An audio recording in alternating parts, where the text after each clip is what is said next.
gigantic. Her owners, the White Star Line, hope to achieve a monopoly on the route and drive all competition out of business.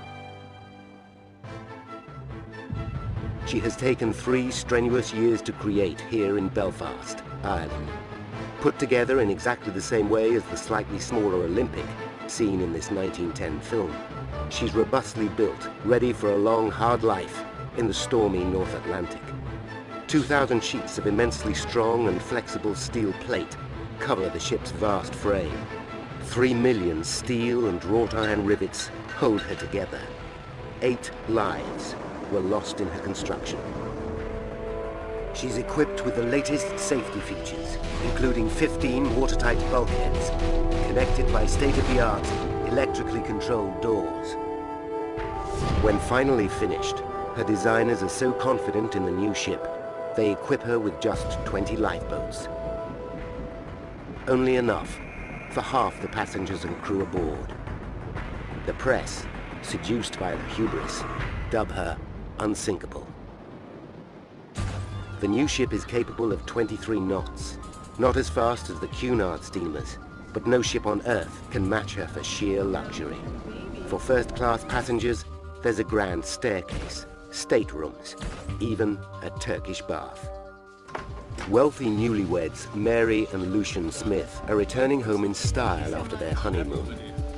Mary, pictured here in 1911, is the daughter of an influential congressman. She's a few weeks pregnant and keen to get back to her folks. I had such a lovely honeymoon in Europe, but I miss my family and friends, so Lucian booked us for passage back to New York.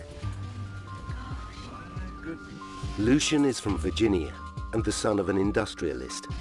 They paid £60 for a first-class cabin, equivalent to almost £4,000 today.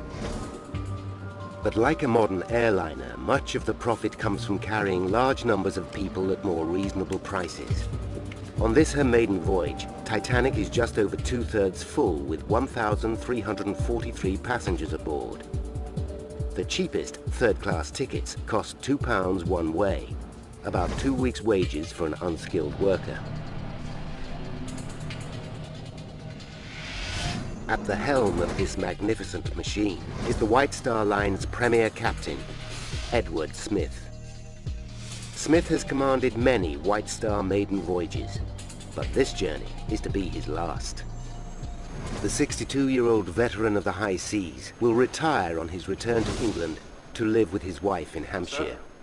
Temperature still dropping.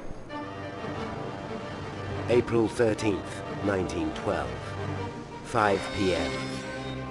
3 days into the voyage and the largest moving object ever created by man, he's making 21 knots even though there has been trouble below deck. Hidden deep in the ship's belly, 29 vast boilers generate 46,000 horsepower. 58 men endlessly shovel coal into 159 furnaces. Among them is senior fireman Fred Barrett from Liverpool. He has 10 years' experience in the job, and his expertise is being put to the test. A fire has burned in coal bunker W for 12 days. Barrett has been using the smouldering coal to feed the boilers, and the fire is finally out. But part of bulkhead 5 could have been warped by the heat. Given that the ship cost almost £100 million in today's money, damaging her so soon would be a disaster. April 14th, 1912, 5 p.m. 4 days into the 7-day voyage, it's been decided to have bulkhead number 5 examined for damage on her return to Belfast. In the wireless room, just behind the bridge, operator John Phillips and his assistant Harold Bride work 6-hour shifts. The two men operate the very latest technology, a Marconi 5-kilowatt wireless. Phillips sends and receives wealthy passengers' messages from ship to shore via a relay station approximately 725 kilometers away in Cape Race, Newfoundland, Canada. Phillips has also received 3 incoming reports from ships nearby, all carrying a warning. There's ice ahead. Each message goes to bride who takes it to the bridge. You take it to the bridge, please. Yeah. Excuse me, sir. Something over the wireless for you, sir. Thank you. Smith has plotted his course with care. In 1912, two main transatlantic shipping lanes exist. The northern track is the shortest, but in the colder months due to the threat of drifting ice, the longer 320-kilometer southern track is used. This winter has been the warmest in 30 years, and more ice has broken off the Arctic shelf than usual. Even the southern track is affected, and Smith amends his course still further south. Having taken this precaution, he decides not to slow down. At her current speed, Titanic should arrive in New York right on schedule. 8:55 p.m. Captain Smith stops at the bridge to check on progress, Let me know. Aye, Captain. then retires to bed. 10 p.m. On the bridge, First Officer Murdoch is now in charge of the ship. His main concern is ice. He knows that at this speed, it can take just over 1.5 kilometers to turn the ship by 45 degrees. Above Murdoch's head, 30 meters up in the crow's nest, lookouts Reginald Lee and Fred Fleet have just started their 2-hour shift. But they work without binoculars. In a mix-up at Southampton, an officer locked them away and left the ship, with the key. Tonight there is no moon, only the stars illuminate the flat, calm sea. 10:55 p.m. In the wireless room, Phillips strains to hear faint messages from Newfoundland, when an operator on a nearby ship, SS Californian, begins sending another message. The interruption deafens Phillips. Even though the message is about ice, he fires back an angry response. Get off the frequency. I'm working Cape Race. 11:39 p.m. As Titanic steams ahead, no one realizes that a tiny flaw in the greatest vessel ever built will soon play its deadly part in the death of 15. Titanic, the largest ship ever constructed, steams through the icy North Atlantic at 21.5 knots. In the crow's nest, lookout Fred Fleet spots something in the darkness. At first, he's barely able to make out the dark shape against the horizon. Then, about 450 meters away, a vast iceberg looms out of the night. Hello? Iceberg, right ahead! Iceberg right ahead, sir. On to starboard. Murdoch immediately orders evasive action. Faster! Slowly, the Titanic turns to the left. Below decks, crewmen try to cut power to the engines. But stopping Titanic at this speed will take over 800 meters. It's already too late. There's no way to avoid the massive wall of ice. Faster, man! Faster!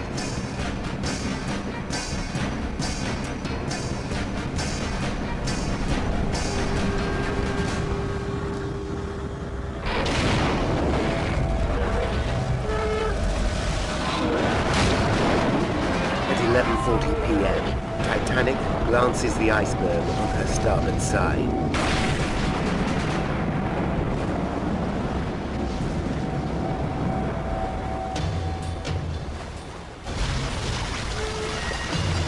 Ship's fireman Fred Barrett witnesses firsthand the damage caused by the collision. I was talking with the second engineer. This red light came on, so I shouted out. Shut down the dampers! Suddenly, water sprays into the hull. Water came pouring through the ship's side.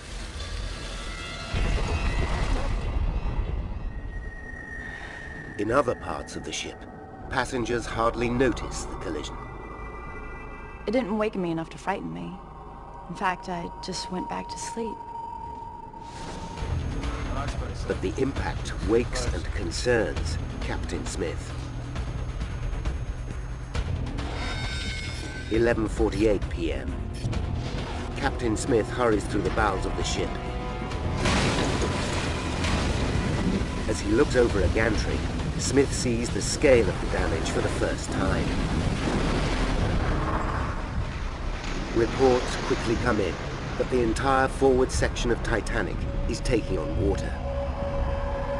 In just 10 minutes, the water is 4.5 meters deep. 12 midnight. Smith is back on the bridge. The ship's crew give him shocking news. 5 compartments are flooding. At this rate, Titanic may have as little as 2 hours left.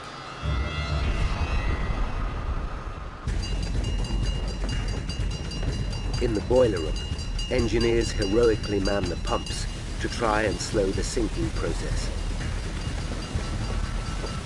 Get it going. Smith orders the ship's officers to prepare the 20 lifeboats, knowing there are not enough to save everyone aboard. Keep those lines tight. A little slower on the bow. If only there were a ship within 2 hours sailing time, it could rescue the remaining 1,500 passengers and crew. Keep it tight. Keep it tight. In steerage, ship stewards order sleepy third-class passengers to the lifeboats. Many first-class passengers make their way outside. Most are completely unaware that Titanic has even struck an iceberg. Mary and Lucian Smith are in the crowd. There was no commotion, no panic. No one seemed particularly frightened. 12:14 a.m. In the wireless room, Captain Smith orders Phillips to use the wires to call for help. He must get someone to come to Titanic's aid.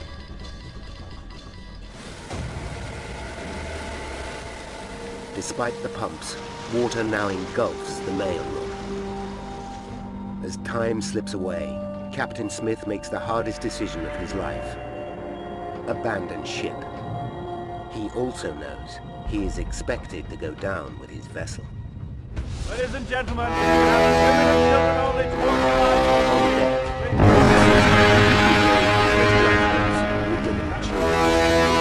I'd like to get a life on the children. unwilling to leave their husbands behind. I really must insist. 12:25 a.m. On the wire, Philip's desperate efforts finally pay off. Another steamer, SS Carpathia, responds to his call. The ship is 93 kilometers away, and even at top speed, it will take almost 4 hours to reach them. Where is the vessel that only 2 hours ago warned them of ice?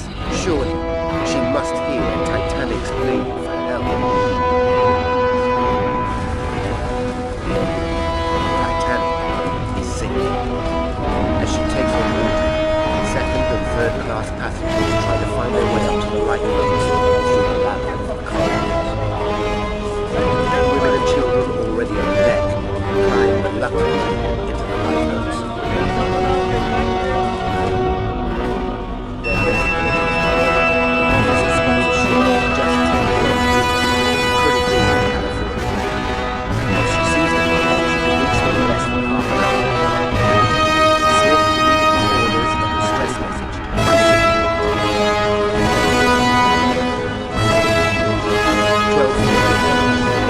in the boiler room, crewmen are working the pumps when a boat keeps going without passengers make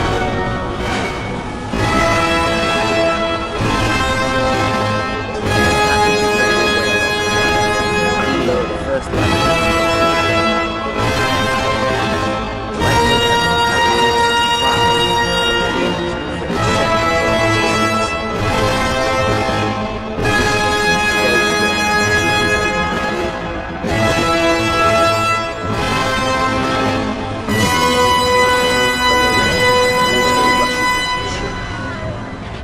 Hundreds of second and third class passengers are lost in the maze of corridors and clamour to get to the lifeboats.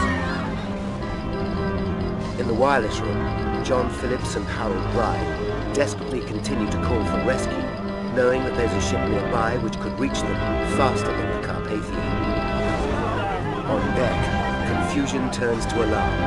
Officers loading women and children into the lifeboats have to hold back frightened players. On the bridge, they get no reply from the mystery ship on the horizon. Is it the Californian? Why isn't she responding? They watch for dawn as lights vanish into the inky black night. 1:30 a.m. 1 hour and 50 minutes after collision. Titanic claims its first victims. 5 clerks rescued the flooded men.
After impact, Titanic's power finally fails, and the lights go out.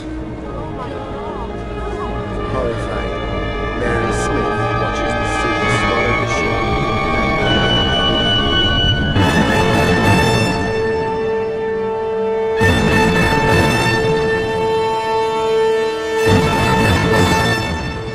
Over 700 survivors drift in the freezing night, not knowing if they'll be saved.